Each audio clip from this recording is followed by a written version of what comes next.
আমাদের মাঝে বায়তুল মোকাররমের সম্মানিত খতিব মুফতি আব্দুল মালিক সাহেব এসে ইতিমধ্যেই উপস্থিত হয়েছেন। আমি যে কথা বলছিলাম,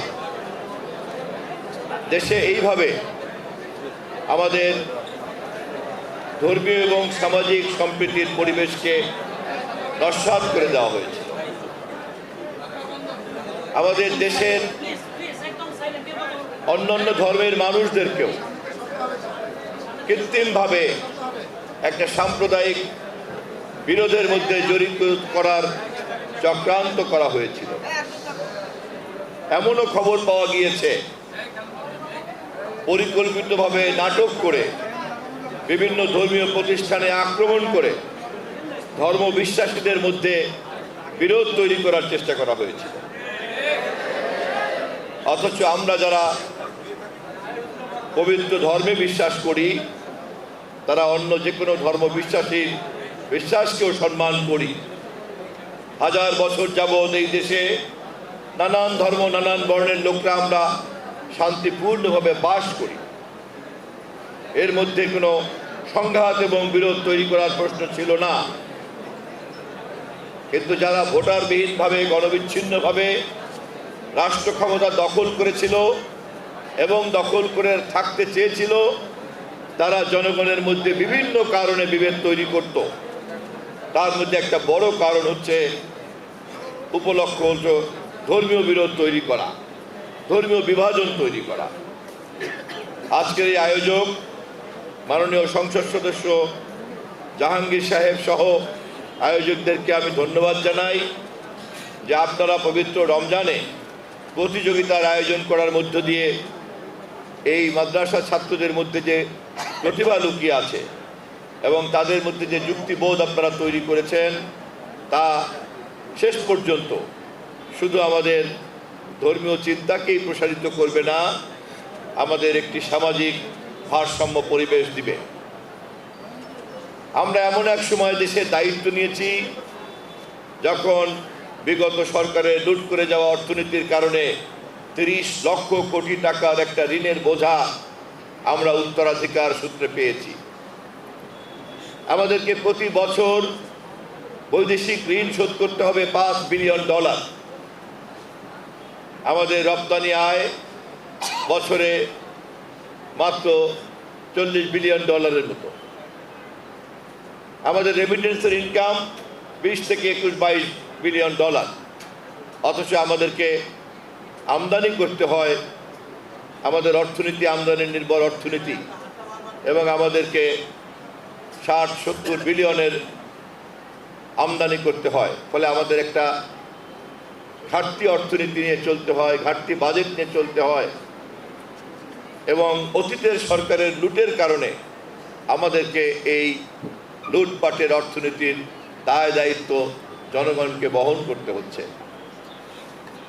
অতএব এই সরকারকে এই ভাঙা অর্থনীতি, ধ্বংসপ্রাপ্ত অর্থনীতির হাত থেকে দেশকে আবার স্বাবলম্বী করতে কমপক্ষে 2 বছর সময় লাগবে।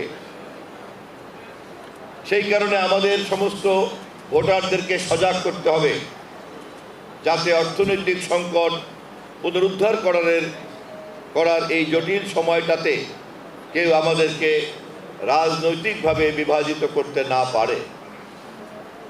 জাতীয় সংসদে আমরা অন্যান্য আমাদের বিরোধী দলের সঙ্গে গঠনমূলকভাবে তর্ক বিতর্ক করছি, এবং আমরা এই তর্ক বিতর্ক আরও করব, কারণ গঠনমূলক তর্ক বিতর্ক দেশকে সঠিক পথে এগিয়ে নিয়ে যাওয়া যায়।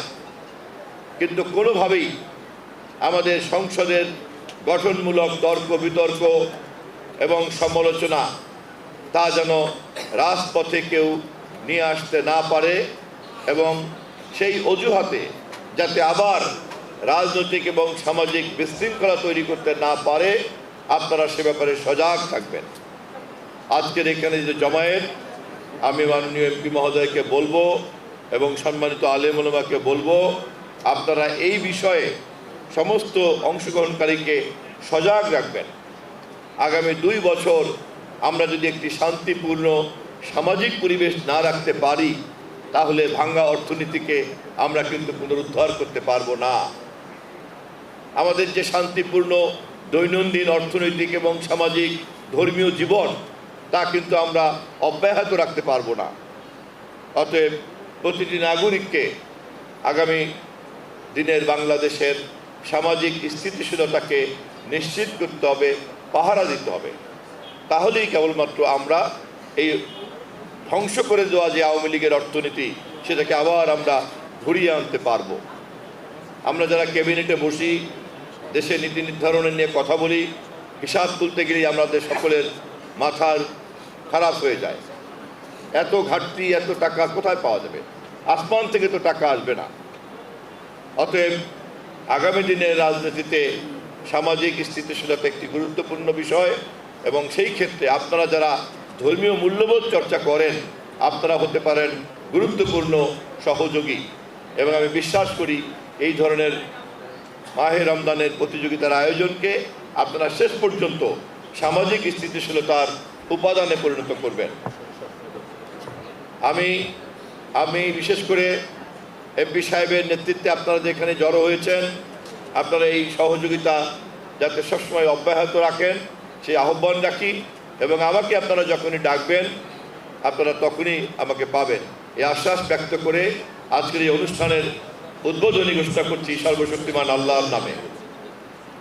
আপনাদের সকলের কাছে আমি অনুমতি নিয়ে রাখছি, সরকারি একটা গুরুত্বপূর্ণ কাজে সচিবালয়ে একটা মিটিং আমাকে যুক্ত করতে হবে। এজন্য আমি মঞ্চে উপস্থিত মুরব্বীদের সঙ্গে একটু বেয়াদবি হয়ে যাবে, তাদের অনুমতি নিয়ে আমি একটু আগে বিদায় নেব। ইনশাআল্লাহ আবার দেখা হবে। খুদা হাফেজ। বাংলাদেশ জিন্দাবাদ। তারেক রহমান জিন্দাবাদ।